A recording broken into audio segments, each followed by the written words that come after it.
প্রথমার্ধের যোগ করা সময়ের একদম শেষ মুহূর্ত ইভান পেরিসিচের অ্যাসিস্ট থেকে ক্রোয়েশিয়ার পেতার মুসার গোল, স্কোর লাইন 2-2। গ্যালারিতে তখন পিনপতন নীরবতা, কিন্তু কেউ কি ঘুণাক্ষরেও ভেবেছিল দ্বিতীয়ার্ধের বাঁশি বাজার ঠিক 2 মিনিটের মাথায় পুরো মাঠের হিসাব একেবারে উল্টে যাবে।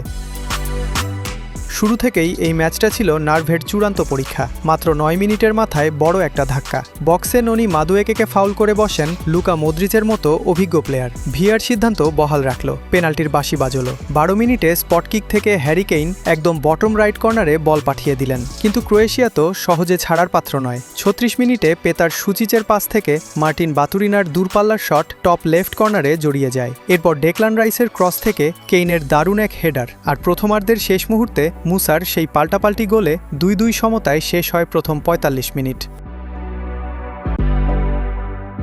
দ্বিতীয়ার্ধ শুরু হতে ইংল্যান্ডের ঝটিকা আক্রমণ। 47 মিনিট, ডান দিক থেকে এলিয়ট অ্যান্ডারসনের নিখুঁত পাস। বক্সে বল পেলেন Jude Bellingham, right footed shot, ball সোজা বটম লেফট কর্নারে। লিড নিল ইংল্যান্ড। এরপর মাঠে শুরু হলো ডমিনিক লিভাকোভিচ বনাম ইংল্যান্ড অ্যাটাকের 1-on-1 লড়াই। 56 মিনিটে যেন দেয়াল হয়ে দাঁড়ালেন ক্রোয়াট কিপার। ডেকল্যান রাইসের ক্রস থেকে নিকো ওরিলির হেডার, গর্ডনের ক্লোজ রেঞ্জ শট, আর কোনসার শট, পরপর 3টে অবিশ্বাস্য সেভ। 62 মিনিটে মদ্রিচকে তুলে মাতেও কোভাচিচকে নামায় ক্রোয়েশিয়া। পাল্টা জবাব দেন ইংল্যান্ড কোচও। 72 মিনিটে একসাথে 3 বদলি, রাশফোর্ড, সাকা আর রার্জার্স মাঠে এলেন। ক্রোয়েশিয়াও মরিয়া হয়ে ওঠে। 77 মিনিটে ইগোর মাতানোভিচ, আর ঠিক তারপরেই মার্কো পাসালিচের ভয়ঙ্কর দুটো অন টার্গেট শট দারুণ দক্ষতায় রুখে দেন জর্ডান পিকফোর্ড।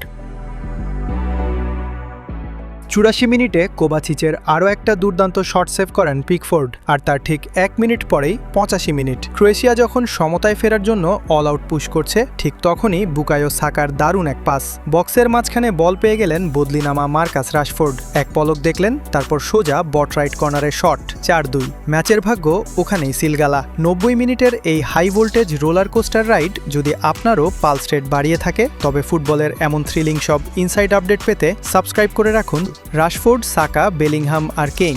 ইংল্যান্ডের এই বেঞ্চ স্ট্রেংথ আর অ্যাটাকিং লাইন আপ ক্রোয়েশিয়ার ডিফেন্সকে যেভাবে শেষ মুহূর্তে চিরে ফেলল, তাতে একটা প্রশ্ন থেকেই যায়, এই ফায়ার পাওয়ারকে পুরোপুরি আটকে দেওয়ার মতো ট্যাকটিক্স কি আসলেই কোনো দলের হাতে আছে?